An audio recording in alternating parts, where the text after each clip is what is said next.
OBD de trouble code description technique circuit de capteur de niveau de liquide de transmission bas. Qu'est-ce que cela signifie?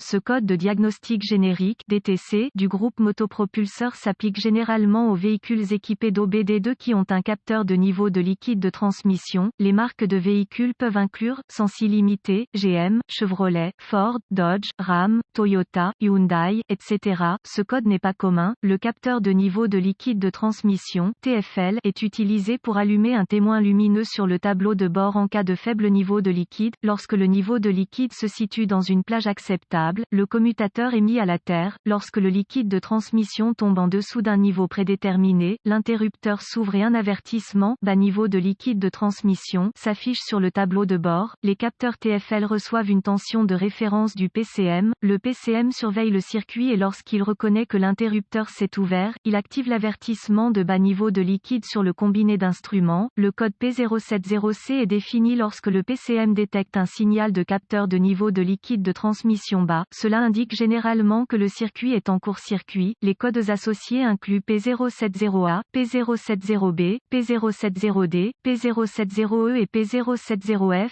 Gravité du code et symptômes. La gravité de ce code de transmission est modérée à sévère. Dans certains cas, ce code et les codes associés peuvent indiquer un faible niveau de liquide de transmission qui, sans surveillance, peut endommager la transmission. C'est une bonne idée d'adresser ce code dès que possible. Les symptômes d'un code de panne P070C peuvent inclure témoin lumineux de liquide de transmission faible allumé, témoin lumineux de contrôle du moteur, problème de performance de transmission. Cause courante de ce code DTC. Les causes possibles de ce code peuvent inclure capteur de niveau de liquide de transmission défectueux, niveau de liquide de transmission faible, problème de câblage, diagnostic PCM défectueux et procédure de réparation. Commencez par vérifier le niveau et l'état du liquide de transmission conformément aux recommandations du fabricant. Ensuite, inspectez le capteur de niveau de liquide de transmission et le câblage correspondant, recherchez les connexions desserrées, le câblage endommagé, etc. Si des dommages sont détectés, réparez si nécessaire, effacez le code et voyez s'il revient. Ensuite, vérifiez les bulletins de service technique (BST) concernant le problème. Si rien n'est trouvé, vous devrez passer au diagnostic étape par étape du système. Ce qui suit est une procédure généralisée, car les tests pour ce code varient selon les véhicules. Pour tester avec précision le système, vous devrez vous référer à l'organigramme de diagnostic du fabricant, vérifier le câblage avant de continuer. Vous devrez consulter les schémas de câblage d'usine pour déterminer quels fils sont lesquels. AutoZone propose des manuels de réparation en ligne gratuits pour de nombreux véhicules et ALLDATA propose des abonnements à un seul véhicule. Vérifiez le côté tension de référence du circuit Contact Me. Utilisez un multimètre numérique réglé sur volt CC pour vérifier la tension de référence, généralement 5 ou 12 volts, du PCM. Pour ce faire, connectez le fil négatif du multimètre à la masse et le fil positif du multimètre à la borne du capteur B+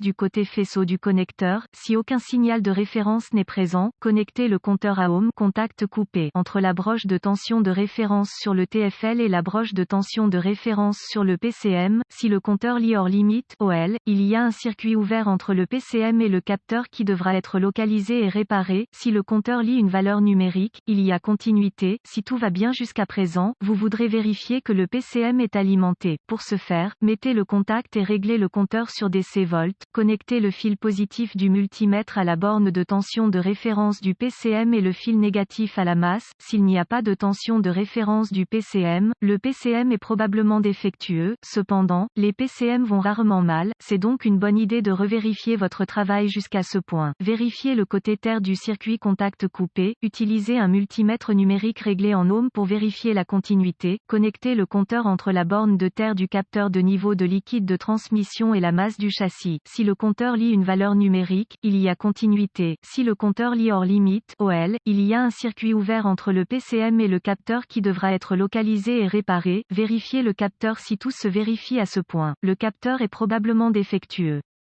Pour vérifier cela, coupez le contact et réglez votre multimètre pour lire les ohms. Retirez le connecteur du capteur de niveau de liquide de transmission et connectez le compteur aux bornes du capteur. Si le compteur lit hors limite OL, le capteur est ouvert en interne et doit être remplacé.